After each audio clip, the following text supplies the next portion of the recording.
Students, last time हम heart पूरा पढ़ चुके हैं। अगर आप लोग वो वीडियो देख लेंगे तो मुझे पूरी पूरी उम्मीद है कि आप हार्ट को अच्छे तरीके से समझ जाएंगे। हार्ट से रिलेटेड हर बात मैंने डिस्कस की है सिवाय हार्ट से रिलेटेड प्रॉब्लम्स के बारे में, मीन्स की डिजीज वगैरह। अगर आप लोग बोलेंगे तो मैं उस पर भी वीडियो बना दूंगी। अभी अब हार्ट से ब्लड निकल गया था हमारी लास्ट वीडियो में, बॉडी में और लंग्स में इधर उधर घूम रहा था, लेकिन वो घूमता कैसे है हम उसके बारे में पढ़ने वाले हैं। ठीक है, सर्कुलेटरी सिस्टम के बारे में पढ़ने वाले हैं। अच्छा, हमारे पास 3 टाइप्स ऑफ सर्कुलेटरी सिस्टम होते हैं, ओपन, क्लोज और मिक्स। इसको समझ ले। पहली बात तो ये है कि ओपन क्या होता है, क्लोज क्या होता है।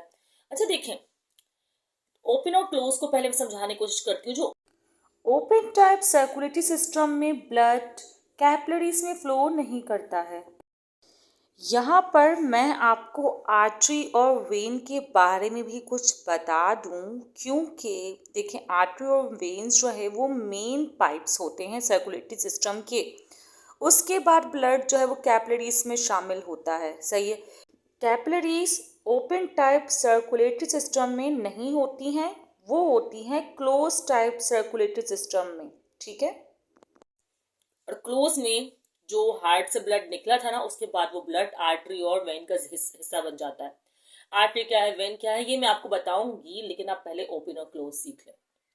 अच्छा ठीक है, ओपन टाइप का कोई खास प्रेशर नहीं होता। आप खुद सोचें, एक हार्ट है, उसने डायरेक्टली बॉडी में जो है ब्लड को मूव कर दिया, बिल्कुल फैलेगा, फ्लो होगा उसका, ऐसा ही होगा ना।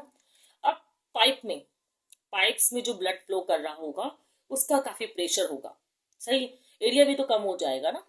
ठीक है, एरिया कम होने से प्रेशर बढ़ जाता है। आप लोग जानते हैं गैसेस और लिक्विड्स का, तो जो पाइप में फ्लो करेगा उसका प्रेशर ज्यादा होगा, उसका प्रेशर होगा भी। इसकी मिसाल इस तरह दी जा सकती है कि आपका जो close open type circulatory system होता है जिसमें आर्टरी और वेन नहीं होती, वो पाया जाता है इंसेक्ट्स में। सही है। ओपन टाइप सर्कुलेटरी सिस्टम उन्हीं ऑर्गेनिज्म हो सकता है जो साइज में थोड़े छोटे हैं। बड़े ऑर्गेनिज्म में ब्लड को ट्रांसपोर्ट करने के लिए evenly close type circulatory system ही होता है। तो ये ज्यादातर इंसेक्ट्स या छोटे ऑर्गेनिजम्स में होगा। ठीक है। और एक और बात, इसके सराउंड में ना एक्सोस्केलेटन होता है, मतलब ऐसे ऑर्गेनिज्म में ज्यादातर होता है ये जिसके जो जिसमें एक्सोस्केलेटन हो, मतलब जो ढांचा होता है बॉडी का वो बॉडी के आउटसाइड हो। जैसे हम हैं, हम ह्यूमन बींग्स, हमारा जो स्केलेटन है वो आउटसाइड, मतलब उसके बाहर टिश्यूज है, टिश्यूज के बाहर नहीं है वो। ठीक है ना, ऐसा होता है। और प्रेशर भी जो है वो क्लोज टाइप में होता है, ये मैं आपको बता चुकी हूँ। और आपको रीजंस भी समझ में आ गए कि आखिर ओपन टाइप की होता है, क्लोज टाइप की होता है। अच्छा, मिक्स टाइप का अगर मैं आपको बताऊं, मिक्स टाइप जैसे कुछ फिशेस हैं, कुछ एग्जाम्पल दे देती हूँ। फिशेस में ना, फिश की जो बॉडी होती है उसमें, फिश की बॉडी में, फिश अजीब सी बनाई है मैंने, जो ट्रांसपोर्ट हो रहा होता है ब्लड वो ओपन टाइप होता है। ठीक है। और जो उसके ये विंग्स होते हैं, जो पता नहीं मैं परिंदा बना रही हूँ कि क्या बना रही हूँ, वो जो उसमें जो ब्लड ट्रांसपोर्ट होता है या जो टेल में ब्लड ट्रांसपोर्ट हो रहा होता है वो वेन्स के जरिए हो रहा होता है, मतलब वाइसेस के जरिए हो रहा होता है, वेन्स आर्टरीज नहीं। तो इसमें मिक्स टाइप हम प्रीफर कर सकते हैं कि भाई इसमें मिक्स टाइप जो है सर्कुलेटरी सिस्टम होते हैं। आपकी बुक में शायद ओपन और क्लोज टाइप का जिक्र किया, वो पता नहीं मैंने इस पर डी क्यों लगाया, इग्नोर माने इसको। ठीक है।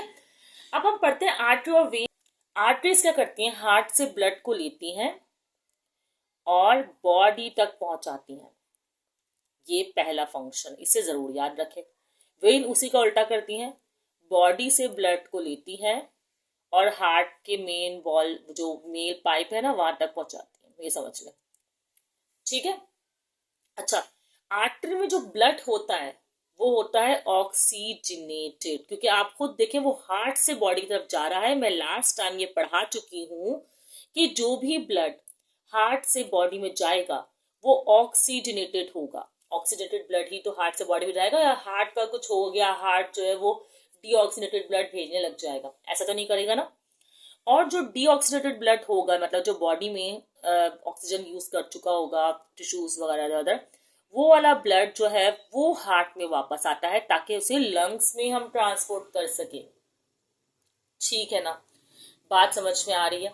अच्छा, ऑक्सीडेटेड ब्लड जो है वो ज्यादा मिकदार में बॉडी को ट्रांसपोर्ट करना होता है, इसका काम ज्यादा होता है, तो इसका प्रेशर भी जो है वो ज्यादा होता है, जो कि होता है 120, और वेन्स में जो प्रेशर होता है वो होता है 80। क्या समझे? समझे? आप बोलेंगे मैं सब कैसे समझेंगे 120 का मतलब क्या है? आप कुछ लिखे ना, फिर हम यूनिट्स तो लिखे, मैं बोलूंगी हाँ अच्छा अच्छा सॉरी बेटा, MMHG आएगा, ठीक है। और ये 8 सॉरी 80 लिख दिया, 8 MMHG, ये मैंने लॉयर्स मतलब मैक्सिमम रेंज लिख दी है। 8 से 12 हम यहाँ कह सकते हैं, और यहाँ 80 से 120 जो है MMHG हम प्रेशर कह सकते हैं।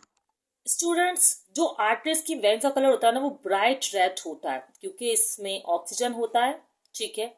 और जो वेन्स की कलर होता है ना, आर्टरीज की वेन्स कैसा बोल रही थी मैं, जो आर्टरीज की वेसल्स का कलर होता है वो, और जो वेन्स की वेसल्स का कलर होता है वो डार्क रेड होता है, क्योंकि वो डीऑक्सीडेटेड ब्लड कैरी करता है। ये मैं रेड लिखने की कोशिश कर रही हूँ, हाँ लिख लिया, ठीक है। अब इसमें वो वॉल्व्स नहीं होते, क्योंकि प्रेशर इतना हाई है कि वो वॉल्व्स का कोई फायदा ही नहीं है, और मतलब इसलिए इसमें वॉल्व्स नहीं, और इसमें वॉल्व्स होते हैं, ठीक है।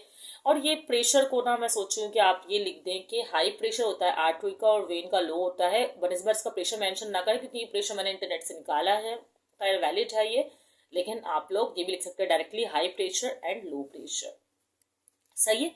तो ये हो गए आर्टरीज एंड वेन्स। तो स्टूडेंट्स आप समझते हैं हार्ट से तो ब्लड निकल गया था, जो कि आप लोग सीख चुके हैं। नहीं सीखा वो वीडियो देख लीजिएगा, बहुत इंटरेस्टिंग लगेगा। ये हार्ट है, वह हार्ट में जो मेन जो आपके पाइप्स थे, जिसका मैंने नाम बताया था आपको कि आवर्टा है और वाना कैवा है, ठीक है। आवर्टा क्या करते हैं कि आवर्टा आपको पता है कि आर्टरी का काम है हार्ट से बॉडी पे, तो आवर्टा भी बॉडी तक ब्लड को ट्रांसपोर्ट करने का काम करता है, ठीक है। आउटर ही वो ब्लड वेन थी, जो मतलब क्या बोलते हैं वेसल थी, जिसका मैंने बताया था कि बॉडी में ब्लड लेके जाएगी। अब बॉडी में ब्लड ले जाने के बाद ये तो वहां पे ये बड़ी, ये थोड़े से साइज में मतलब विड्थ इसकी काफी ज्यादा होती है, लेकिन ये अपना जो ब्लड है वो ट्रांसपोर्ट कर देती है आर्टरी में। अब समझा, अगर इतनी विड्थ है तो और छोटी छोटी जो है वो आर्टरीज में, पतली पतली आर्टरीज में ये ट्रांसपोर्ट कर देती है, जहां पर डिफरेंट ऑर्गन्स तक जो है ब्लड को पहुंचना होता है।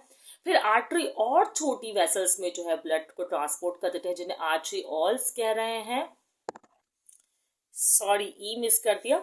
आर्टरी ऑल के बाद उसमें छोटी बिल्कुल बारीक कैपिलरी, सपोज करेंगे हाथों में पहुंच गई वो, तो कैपिलरीज में ट्रांसपोर्ट हो जाता है ब्लड, ठीक। अब ये ब्लड जो है यहाँ पहुंचा कैपिलरीज से वापसी ना यूज कर लिया ऑक्सीजन, इसने जो यूज करना था ऑक्सीजन बांट दिया आर्टरी ने, ठीक है।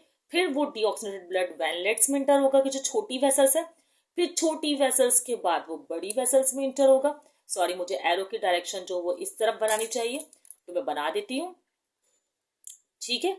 फिर वेन से जो है वो वापसी यहाँ पर इंटर होगा वेना कैवा में, जो मेन वेसल है हार्ट में इंटर होने की, फिर वो वापसी जाएगा हार्ट में। अच्छा, मैंने एरो इस तरफ इसलिए बनाया था कि मैं दिखाना चाहती कि हार्ट से दो वेन्स जो है जनरेट होती हैं, दो पार्ट है, दो, आवर्टा और वेना कैवा। लेकिन अभी फिलहाल इसकी डायरेक्शन को यूं ही कर देते हैं, क्योंकि अभी फिलहाल मैं आपको फ्लो ट्रांसपोर्ट ऑफ ब्लड जो है समझा रही हूँ, ठीक है।